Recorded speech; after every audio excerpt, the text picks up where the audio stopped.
Miguel, bom dia. Bem-vindo aos nossos Zen Talks. Então, vou-te começar por perguntar o que é que faz e um bocadinho do seu percurso de vida, só aqui para fazer uma pequena introdução. Com certeza. Chamo-me Miguel Caldeira, vivo em Nova Iorque há 12 anos. Antes de Nova Iorque passei por Timor-Leste, onde estive 4 anos, e antes disso vivia em Portugal, até 2006. Fui jornalista durante 6 anos em Portugal e também formador nessa área, formador de jornalistas e na área de media training e tudo o que está associado à comunicação, sobretudo comunicação televisiva. Antes disso estudei na Universidade Católica, ainda antes, e tirei o curso de Comunicação Social, e ainda antes disso estudei no Colégio Sagrada Coração de Maria. Nasci em Lisboa há 46 anos e agora estou voltando ao presente, trabalho nas Nações Unidas, saí de Portugal para dar formação em Timor a ministros e embaixadores, precisamente nessa área de comunicação, criação de gabinetes de imprensa, etc. E desde 2011 que estou no gabinete da representante especial do secretário-geral na área de violência contra a criança, mas sempre a tratar da comunicação do gabinete.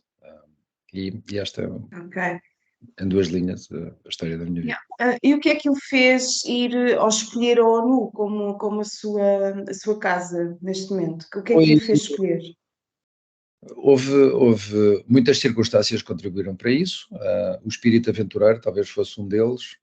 O jornalismo aqui em televisão era muito desafiante e interessante, todos os dias eram diferentes, eu gostava muito do que fazia, mas dava formação também no Senjor, que era, o meu coração estava dividido entre 2 paixões, a ação como jornalista, mas também o passar conhecimento e aprender com formandos no Senjor, e foi por causa do Senjor, ou devido a essa experiência, que eu fui convidado para um projeto em Timor apenas por 3 meses, e acabei por ficar ligado às Nações Unidas desde aí, desde 2006 até agora. Então, e o que é que faz lá exatamente? Descreva um bocadinho da sua atividade lá. O que é que Escrevo. faz? O gabinete é uma espécie de observatório, tentamos perceber o que se passa no mundo na área de proteção da criança, de violência. É um mandato muito abrangente, porque não só cobre todos os países do mundo, mas também todas as formas de violência contra a criança. E aquilo que tentamos fazer é não só fazer esse mapa das boas práticas, mas também daquelas que não são tão boas, e tentar informar os Estados-membros de quais as formas mais eficientes de prevenir e eliminar a violência contra a criança, e passa por legislação, programas de formação, informação, também muita informação, tanto para adultos como para crianças. E aquilo que faço é tudo o que está relacionado com comunicação no gabinete, desde comunicados de imprensa, entrevistas, preparação de eventos, coordenação de produção de material, de publicações temáticas, o site, os 2 sites do gabinete, preparação de material dirigido a crianças, enfim, trabalho bastante. E, Ok. Miguel, quando sai do nosso país, quando decide fazer as malinhas e ir embora, quais foram as dificuldades que encontrou lá fora? Como é que o receberam? Primeiro fui com uma expectativa bastante desajustada. Nós temos uma visão muitas vezes romântica aqui em Portugal do que se passa lá fora, e sobretudo em países de língua portuguesa, que era o caso. Em Timor eu pensei que quando chegasse ao território toda a gente falaria português e eu faria-me entender bem e compreenderia tudo o que se passava por lá. Não é bem assim. Timor é um país muito, muito interessante, tem muitas línguas, onde a língua não é apenas um instrumento ou uma ferramenta de comunicação, é mais do que isso. O português acaba por ser uma parte da identidade do povo de Timor, em contraponto com aquilo que aconteceu, ou aquilo que eram obrigados a falar durante a ocupação indonésia. Portanto, o português passou a ser uma demonstração de independência e de diferenciação para com o povo que os ocupou. Infelizmente, os indonésios fizeram um excelente trabalho para eliminar a língua portuguesa ou diminuí-la ao mínimo, passou a ser uma língua de resistência e, portanto, eu encontrei logo esse primeiro desafio, tive que aprender teto muito, muito depressa para me fazer entender e até porque na área em que trabalhava, os jornalistas comunicavam sobretudo em teto e por isso foi um grande desafio.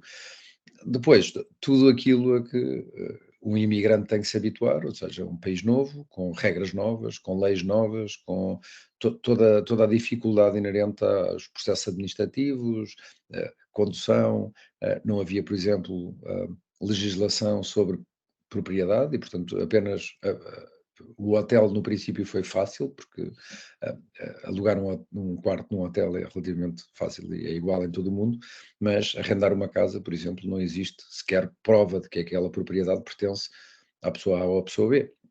E aconteceu-me por Então, como é que acaso. se faz? Não, Como é que faz? tivemos que ser muito criativos. Eu fiz um contrato de arrendamento com uma pessoa que depois vim a perceber que não era o proprietário da casa, e passados uns meses apareceu outra pessoa com um papel um bocadinho mais antigo e dizer: não, esta casa é minha. Um, são agora histórias engraçadas, mas na altura não teve grande Pois não graça. tem graça. E em Não, Nova Iorque, como é que foi? Nova Iorque é uma cidade diferente, é talvez o diferente, é um estado diferente.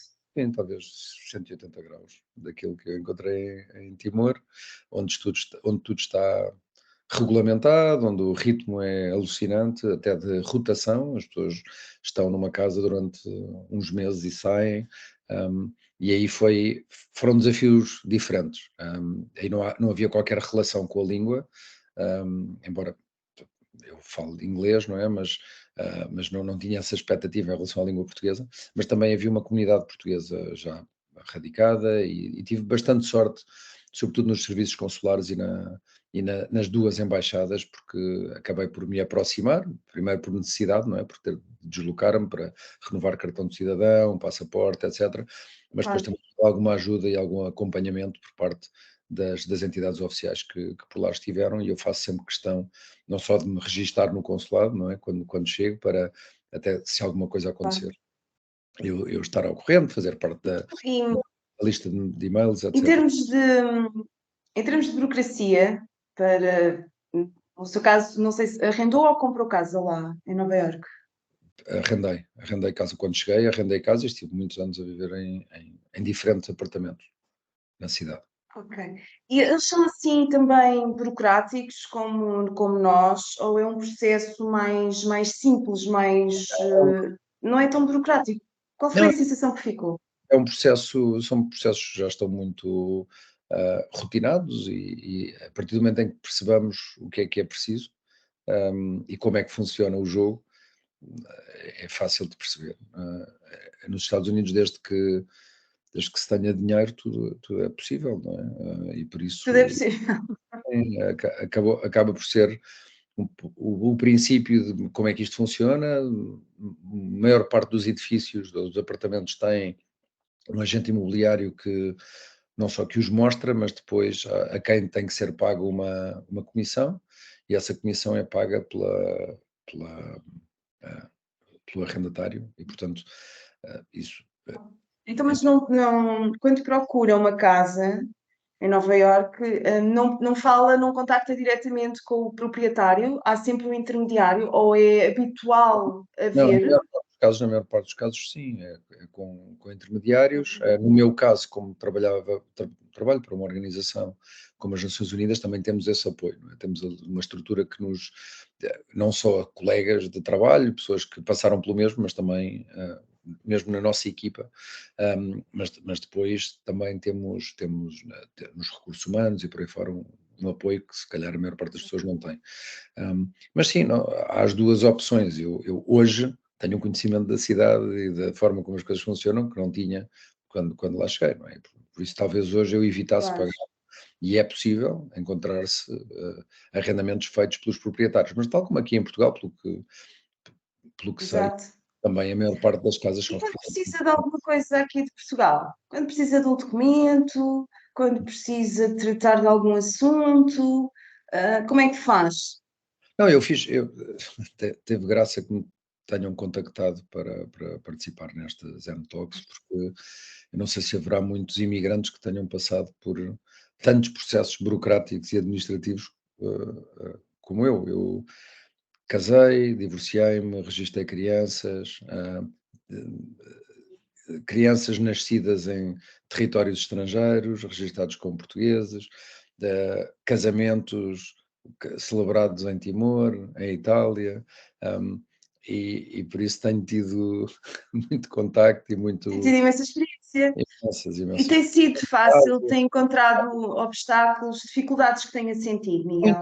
Sim, senti muitas dificuldades, mas eu por sistema não gosto de queixar-me, não gosto de criticar de forma fácil e burocracia. Eu trabalho nas Nações Unidas, as Nações Unidas são o governo dos governos, não é? Portanto, eu estou muito habituado a papelada e tenho que ir aqui, tenho que ir ali, falta esta assinatura e por aí fora, e por isso aquilo que eu julgo que é importante e muitos um, compatriotas que saem não têm muitas vezes essa atenção e essa preocupação, é tentarmos perceber como é que as coisas funcionam, informar-nos e Claro. percebermos que, tal como nós, há centenas ou milhares de outras pessoas a fazerem o mesmo pedido. E muitas vezes nas E demorou muito tempo. Diga-me uma coisa, o processo de legalização, por exemplo, do seu filho, presumo que tenha pedido nacionalidade portuguesa, de três dos seus filhos, filhos. três filhos, sim.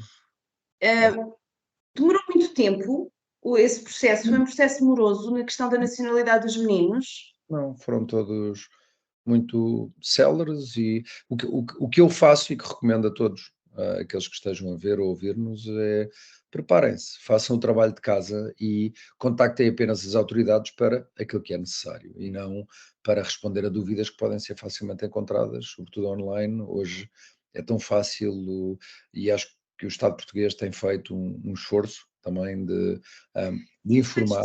Há quanto tempo é que tratou desses processos? Foi há muito tempo? Né? O primeiro foi há 15 anos e os mais recentes há 6 e há 8. Por isso, ou há 8 e há 7. E mais ou menos tem ideia de quanto tempo demorou? 3 meses? 6? Não sei, mais ou menos. Não, não, como lhe digo, não, o processo foi de tal maneira fácil e acessível que eu aproveitei uma vinda a Portugal, em cada um deles, para tratar disto. Tratei de tudo antecipadamente, percebi qual era a documentação que era necessária, fiz a marcação quando era Tá. preciso e quando cá cheguei foi como se vivesse ao lado da conservatória e, portanto, não Então, e deu. quanto tempo demorou depois entre pedir a nacionalidade e obtê-la? Quanto tempo demorou? Confesso Tem que não, ideia? Confesso que não me lembro, mas também lhe digo que não foi surpreendente, portanto foi de acordo com aquilo que eu esperava. Recebi, aliás, os meus filhos têm várias nacionalidades e, e em todos os Sim, processos, acredito. foram muito simples. O único processo que foi mais complicado foi o divórcio, mas isso não Ah, tem a ver tanto com notários nem com conservatórios, tem a ver com a celeridade da justiça, com notificações e sim, fora, porque ah, sim. ambas as partes estavam em países terceiros, mas Eu queria só. Eu não queria permanecer, não queria ser chata, mas porque nós aqui temos estado com alguns os processos de nacionalidade de pequenos, de crianças, têm sido noticiados. Eu só queria perceber se no seu caso demorou dias, ou semanas, ou meses.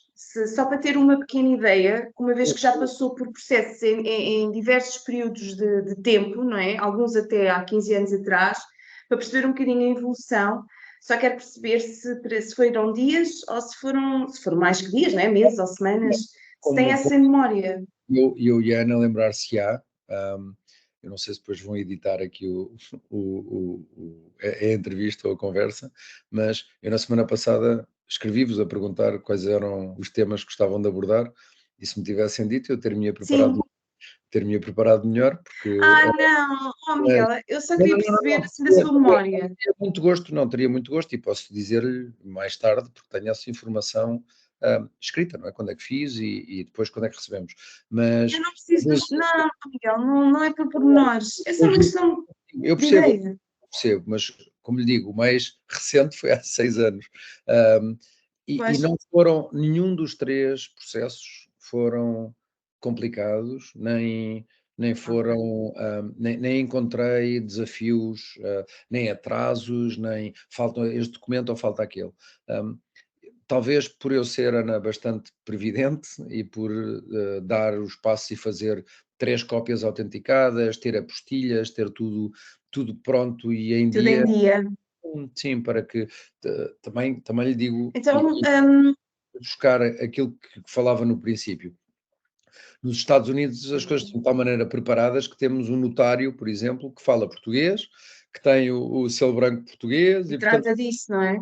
e até isso Então, é mas o Miguel, quando precisa de alguma coisa, quando precisa de alguma coisa aqui do seu país, não é? De Portugal, costuma aproveitar as suas vindas cá, é sim, isso? E faz cá o que maior precisa, ou parte das recorre vezes ao consulado ou à não, embaixada? os 2 casos. A maior parte das vezes sim, mas o passaporte, das crianças, os cartões de cidadão, etcétera, foram todos feitos lá, lá no consulado, não é? Em Nova Iorque e portanto, não em Portugal, aí também já tratei de muitos processos dependendo daquilo que é, por exemplo, uma venda de uma casa, e eu vendi uma casa em Portugal e tive que fazer a escritura, etcétera, e marquei a escritura para as férias de verão. Um, e aí dei muita Exato, margem, porque esse processo foi um bocadinho delicado e complicado, porque envolveu terceiros e por aí fora, portanto saiu um bocadinho do meu claro. controle. Eu também vejo e tenho encontrado desafios, e dou-lhe um exemplo. Agora que veio à memória, por exemplo, o processo do pedido de nacionalidade portuguesa do meu filho mais velho, na altura ainda havia um consulado em Milão, que entretanto fechou. Portanto, logo aí é um desafio, não é? Em que a proximidade já não existe com tanta proximidade. Ou seja, é mais complicado porque há menos espaço, há menos disponibilidade na marcação, porque há menos espaços disponíveis, não é? Espaços, quando digo espaços, Claro, tempo disponível para nos receber. Um, Agora, por exemplo, em Nova Iorque tem havido um esforço tremendo e louvável de aproximação às pessoas. O consulado sai do edifício e tem ido às comunidades portuguesas para fazer esses atos consulares, o que eu penso que é muito meritório, e eu conheço bem a equipa do consulado, um, por tudo isto que lhe expliquei, não é? Porque tenho lá ido bastantes vezes e claro. penso mais Agora, vezes, assim, já na reta final, sim. que conselhos dava ou que coisas que acha, duas coisas, vou-lhe colocar duas questões e o Miguel ou junta as duas ou gere.